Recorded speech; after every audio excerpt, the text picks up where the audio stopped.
సమంత నాగచైతన్యాల పెళ్లి వీలైనంత తొందరలోనే జరగనుంది అని టాలీవుడ్లో టాక్. అయితే త్వరలో పెళ్లి పెట్టుకుని ఇలాంటి న్యూస్ వస్తున్నాయి ఏంటి సమంత గురించి అని అందరూ షాక్ అవుతున్నారండి. మరి ఇంతకీ ఏమొస్తున్నాయో ఇప్పుడు మనం తెలుసుకుందాం. సమంతకు ఇప్పుడు టాలీవుడ్లో అవకాశాలు తక్కువగా ఉన్నాయనే మాట తెలిసిందే. అలాగని సమంత లాంటి టాప్ బ్యూటీకి ఛాన్సులు రావడం లేదని కాదు, సబ్జెక్టులు ఎంచుకోవడంలో ఈమె పాటిస్తున్న జాగ్రత్తలు మెయిన్ రీజన్. అయితే వచ్చే ఏడాది సమ్మర్ నాటికి నాగచైతన్య సమంత మ్యారేజ్ ఫైనల్ కావడం కూడా ఇప్పుడు ఆమెతో మూవీస్కి అగ్రిమెంట్స్ చేసుకోవడం విషయంలో మేకర్స్ను ఆలోచనలో పడేస్తుంది. ఇప్పటికైతే మహానటి మూవీలో ఓ జర్నలిస్ట్ పాత్రకు సమంత సైన్ చేసిందనే టాక్ వినిపిస్తుంది. అది కూడా అమ్మడు ఇంకా అఫీషియల్గా కన్ఫర్మ్ చేయాల్సి ఉంది.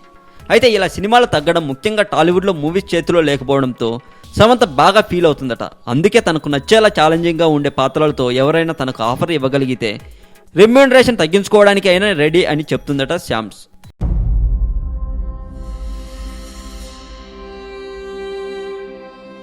ఇంతకు ముందు వీడియోలో నేను అక్బర్ గురించి, బీర్బల్ గురించి, వాళ్ళ తండ్రి గారి గురించి చెప్పాను కదా.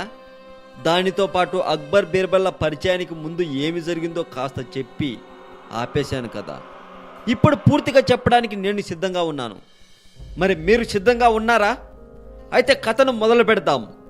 కథలోకి వెళ్లే ముందు మీకు ఒక ఆఫర్.